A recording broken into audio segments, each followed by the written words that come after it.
seperti kain yang berwarna hitam ini. Wah, kayaknya kehidupan anak remaja tuh kayaknya gelap ya. Dunianya kayaknya suram sekali. Sepertinya madesu, masa depan suram, tidak punya harapan. Nah, kita sudah belajar tadi bahwa demikian memang kondisi anak remaja. Tetapi saya akan sampaikan bahwa ternyata kesehatan mental itu bisa dijaga dengan baik kok. Sehingga kehidupan anak remaja tidak seperti kain yang berwarna hitam, tapi dia bisa menjadi kain yang berwarna-warni. Ya.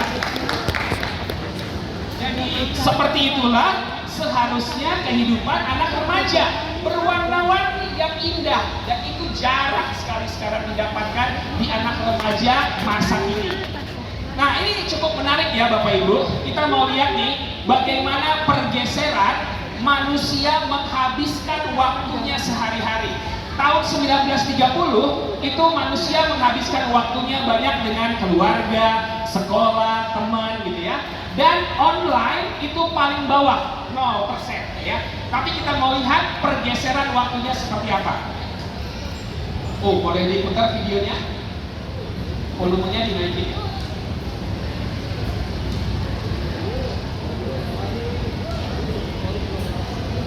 Yang ini, ya, videonya, ya, boleh volumenya.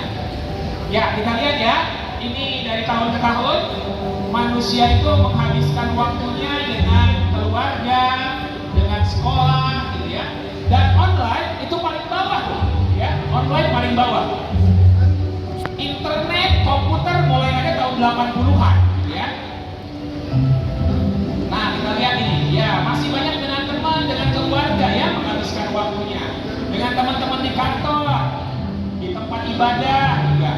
Nah, kita lihat nih, online mulai ada 90-an. Mulai meningkat pesat tahun 2000-an. Wow, langsung menjulang dia. Nah, wah, 2015-an sudah nomor 1 nih. Ya, yes. Kalau kita lihat, 60% waktu manusia di zaman sekarang ini habis untuk online, ya. Lihat gadget, melihat internet. Zaman dulu orang masih ngobrol itu eye to eye, heart to heart, deep talk. Tapi sekarang orang ngobrol, tangan kita ke handphone, lihat main game, lihat medsos. Sudah jarang pembicaraan yang deep talk di antara orang tua dan keluarganya, ya. Oke lah, zaman sekarang ini gadget jadi kebutuhan, smartphone jadi kebutuhan kita, komunikasi, bisa mencari informasi, gitu ya. Suara yang paling sering kita dengar di pagar rumah kita sekarang apa? Paket, gitu ya. Gampang memesan barang, makanan, gitu ya.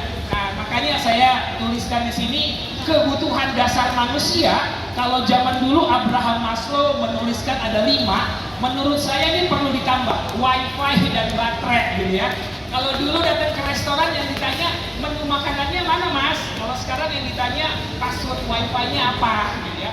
Kalau dulu makanan sudah terhidang, kita berdoa dulu ya sebelum makan. Kalau sekarang foto-foto dulu yang estetik, posting ke media sosial, WA status. Nah, ini situasi zaman sekarang ya seperti ini.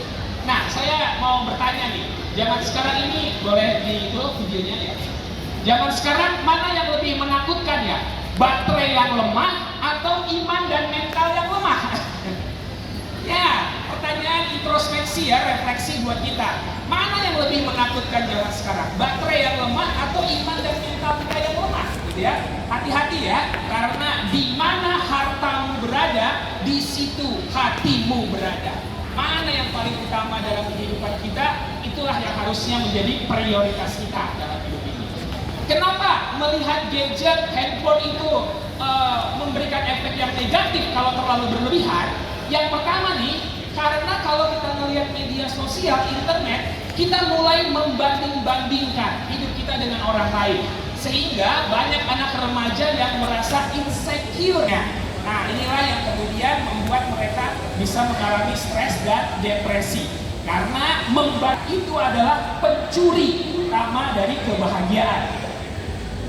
Ini juga satu fenomena psikososial yang kita lihat ya, karena penggunaan gadget ini, yaitu yang namanya pubbing.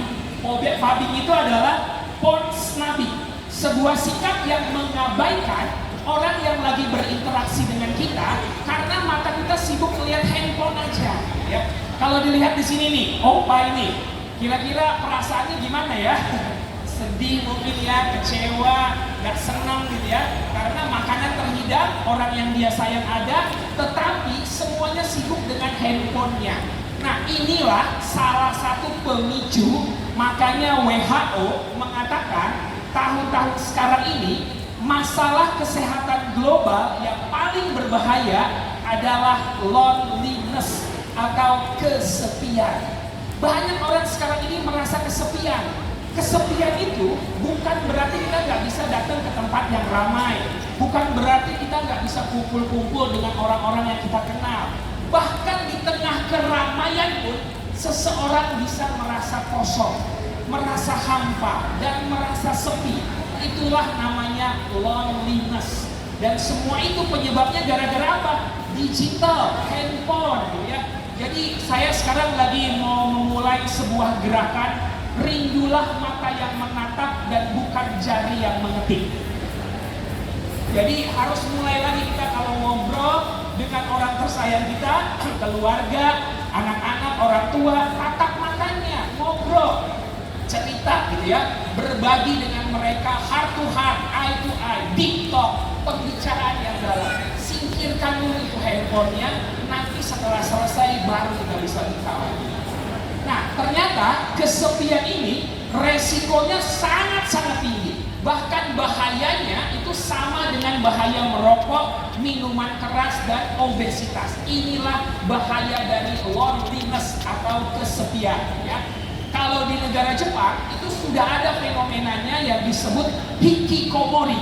Hikikomori itu anak-anak muda Jepang lebih banyak yang mengurung diri di kamarnya saja, gak mau kemana-mana, sibuk dengan gadget, dengan internetnya, ya. Dan dia kemudian mengalami isolasi diri. Nah, kalau dibiarkan berlarut-larut, maka kesepian dan stres bisa berujung kepada gangguan kejiwaan. Gangguan kejiwaan terjadi kalau ada stresor yang tinggi dan dia sangat rentan dengan masalah psikologisnya. Gangguan kejiwaan pada anak remaja yang sangat banyak adalah gangguan depresi. Gangguan depresi itu ciri-cirinya sedih, cemas, hilang gembira, pengen bunuh diri, merasa tidak ada harapan, rasa bersalah. Kemudian gejala fisik, masalah saluran pencernaan, sakit kepala, nyeri yang hilang timbul, berpindah-pindah, kemudian perhatian, konsentrasi, memori yang terganggu.